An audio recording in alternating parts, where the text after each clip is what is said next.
Deux joueurs que tout oppose. Deux joueurs qui vont s'accaparer la finale. Deux joueurs plongés au cœur d'une des affaires les plus retentissantes de l'histoire du football.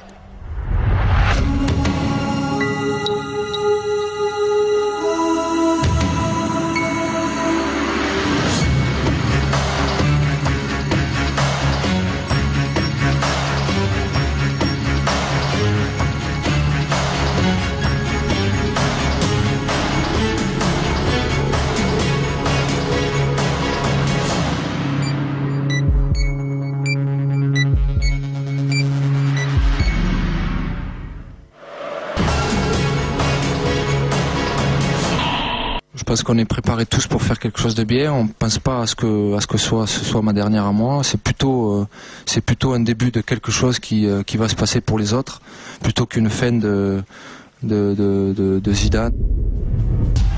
22 joueurs au top niveau. Mais l'histoire ne retiendra que deux noms. Zinedine Zidane et Marco Materazzi, à jamais inscrits dans la légende du football.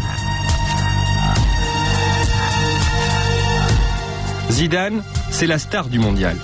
Contre toute attente, il est parvenu à emmener l'équipe de France en finale et s'apprête à achever sa carrière en apothéose.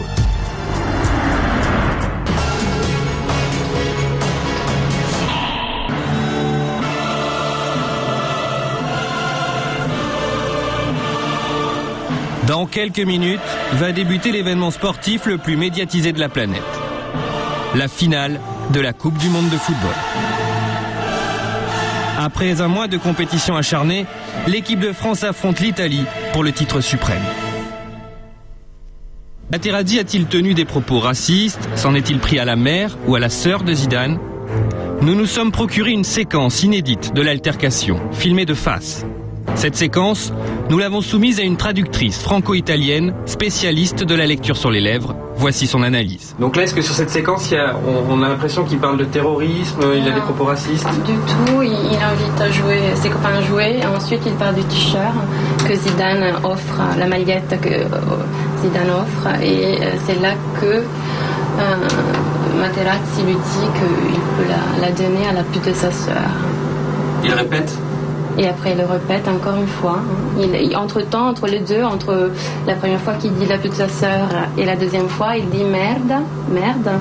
On imagine quand il regarde le jeu qu'il y a quelque chose qui se passe au niveau du jeu. Et il y a deux mots qu'on n'arrive pas à déchiffrer, dont un, ça pourrait être Zidane. Et c'est juste avant la phrase « va te faire enculer, vai a prenderla in culo ».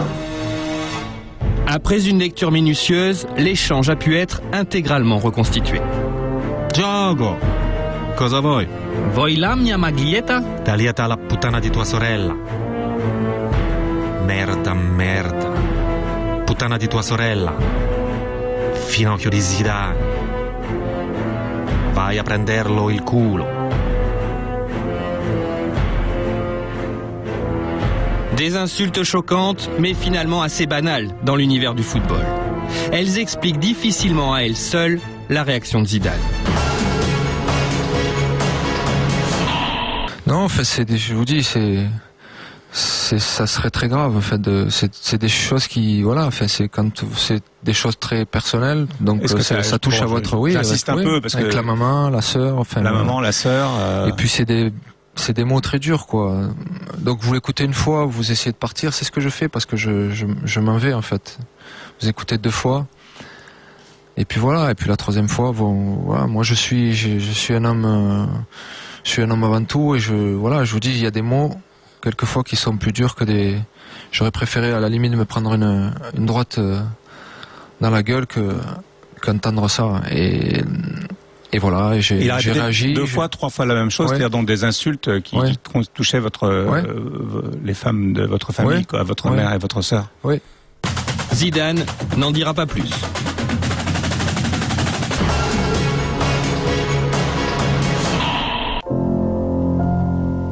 À un quart d'heure de sa fin de carrière, Zidane se serait donc laissé envahir par son unique faiblesse. Tout le monde regrettera cette sortie. Mais par ce dernier geste, Zidane réussit à prouver à la planète entière qu'il est seulement un homme. Et finalement, c'est ce qu'il avait toujours souhaité.